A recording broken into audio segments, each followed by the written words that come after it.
Punjab bar council के इंतखाबात के लिए वोटिंग सुबह भर में जारी। लाहौर हाई कोर्ट में गैर मुतल्लिका अफराद का दाखिला बंद कर दिया गया। वकला को शिनाख्ती कार्ड दिखाने पर दाखिले की इजाजत। 12 अदालतों और बार हॉल्स में पोलिंग बूथ कायम। प्रोफेशनल और इंडिपेंडेंट ग्रुप के उम्मीदवारों के दरमियान सख्त मुकाबला मुतवक्के। सुबह भर के 1,30,300 वकला आज वोट डालेंगे। पंजाब बार की 75 नशस्तों पर 331 उम्मीदवार मैदान में हैं। पोलिंग शाम 5 बजे तक जारी रहेगी। नताइज का ऐलान 17 नवंबर को किया जाएगा।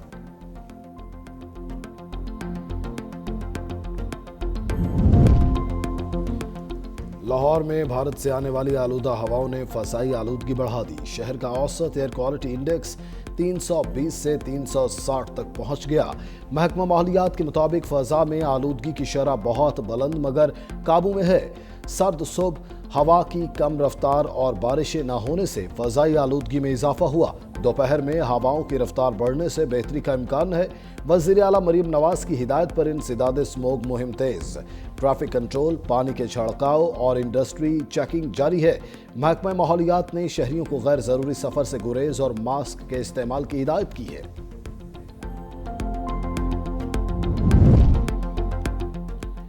हुकूमत का पेट्रोलियम मसनूआत की कीमतों में इजाफे का ऐलान। पेट्रोल की कीमत में ₹2.43 इजाफा।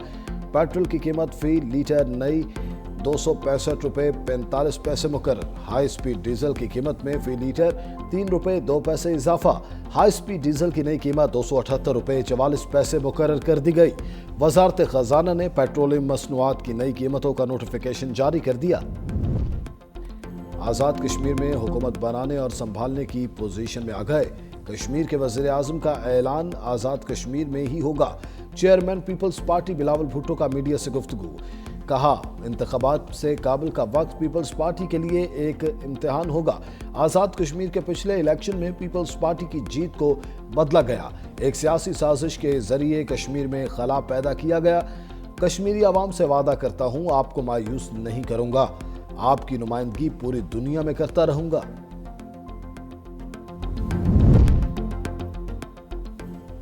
और शाह महमूद कुरैशी से साबिक पीटीआई रहनुमाओं की लाहौर में मुलाकात। फवाद चौधरी, इमरान इस्माइल और महमूद मौलवी ने मुलाकात की। पीकेएलआई में होने वाली मुलाकात में सियासी सूरत-ए-हाल पर ब्रीफिंग। शाह महमूद कुरैशी पित्ते में पत्थरी के मर्ज के बायस पीकेएलआई में ज़ेर इलाज हैं। लाहौर। शाह महमूद कुरैशी की सहाफ़ियों से गैर रस्मी गुफ्तगू। कहा, अल्लाह जानता है बेगुनाह कैद हूँ, वही बाहर निकलने का सबब बनाएगा। मुल्क की सलामती के लिए दुआ गो हूँ। ज़राए के मुताबिक पीटीआई रहनुमा महमूद रशीद भी जिना हस्पताल मुंतकिल। उमर सरफराज चीमा पहले ही हस्पताल में ज़ेर इलाज हैं। रिश्वत लेने के मुकदमे में एनसीसीआई के अफसरान का मज़ीद 3 दिन का जिस्मानी रिमांड मंजूर। अदालत ने मुल्जिमान को FIA की तवील में दे दिया।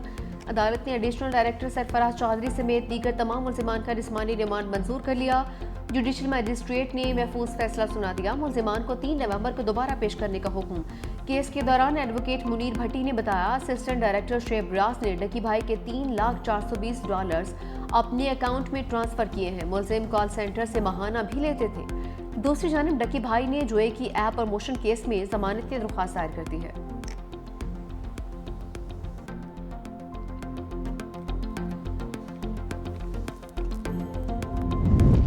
जिसकी मलकियत उसी का कब्जा। वज़ीर आला पंजाब मरीम नवाज ने कब्जा माफिया का बाब हमेशा के लिए बंद कर दिया। पंजाब में शहरियों की मलकियती हकूक़ के तहफ़्फ़ुज़ के लिए ऑर्डिनेंस नाफिज, डिस्प्यूट रेजोल्यूशन कमेटियाँ कायम। हर कब्जा केस का फैसला 90 दिन में होगा।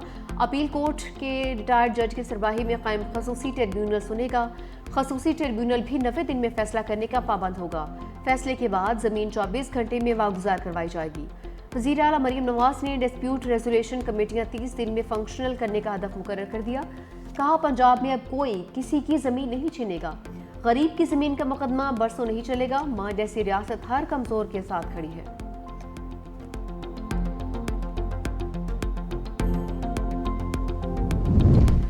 सिंध हुकूमत का गंदम में खुद किफालत का मिशन। वज़ीर आला सिंध की सरबराही में गंदम के आबादगारों के सपोर्ट प्रोग्राम से मुतालिक इजलास। वज़ीर आला मुराद अली शाह की छोटे काश्तकारों को फौरी माली इमदाद की रकम मुंतकिल करने की हिदायत। कहा, सिंध में इस साल 22 लाख एकड़ पर गंदम काश्त की जाएगी। सिंध बैंक के पास 4 लाख हारी कार्ड आ गए हैं। गंदम की पैदावार बढ़ाने के लिए 55 अरब का पैकेज मंजूर किया। 4,12,000 छोटे काश्तकारों को यूरिया और DAP खाद फराहम की जा रही है।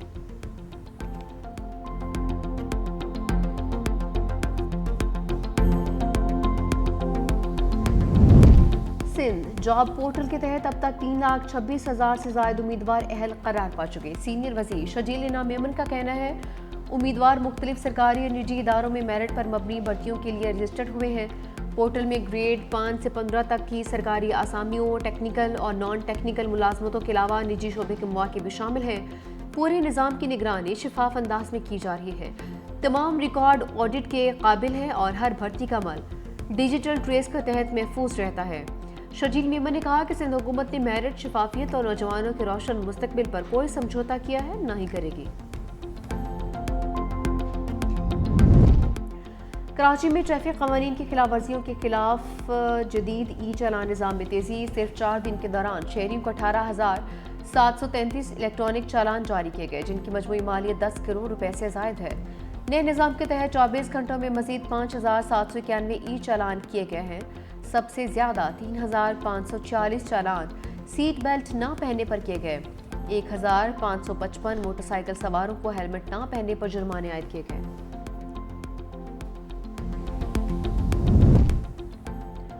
इस्लामाबाद बार काउंसिल के इंतखाबात आज होंगे। तैयारियां मुकम्मल। तमाम अदालतों में आम तातील होगी। अदालती दफातर मामूल के मुताबिक खुले रहेंगे। पंजाब बार काउंसिल के इंतखाबात का मेला भी आज सजेगा। लाहौर हाईकोर्ट की 12 अदालतों और हाईकोर्ट बार के हॉल्स पोलिंग बूथ के लिए मुख्तस। सूबा भर से 1,32,300 वोटर्स की नई क़यादत मुंतखब होगी।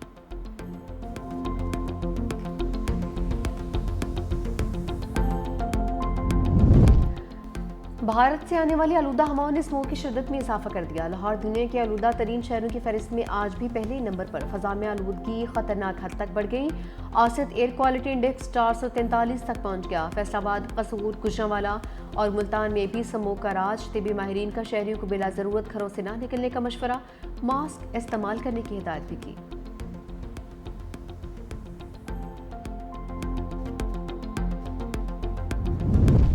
एटमी तजुर्बात शुरू करने के ऐलान पर रूस का शदीद रद्द-ए-अमल। अमरीका के जवाब में एटमी तजुर्बात का इंदिया दे दिया। खबरदार किया, अगर अमरीका ने आर्मी पाबंदी को तोड़ा तो रूस भी जवाबी कदम उठाने से गुरेज नहीं करेगा। दूसरी जानिब ईरानी वज़ीर ख़ारजा अब्बास इराक़ची ने कहा कि एटमी हथियारों से लैस गुंडा दोबारा एटमी तजुर्बात करने जा रहा है। अमरीका खुद जौहरी तजुर्बात करके दूसरों के पुरअमन प्रोग्राम को निशाना बनाता है।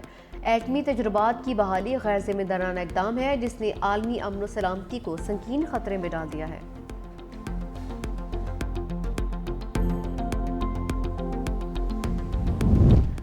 बरतानिया के बादशाह चार्ल्स ने अपने भाई से प्रिंस का लक़ब वापस ले लिया।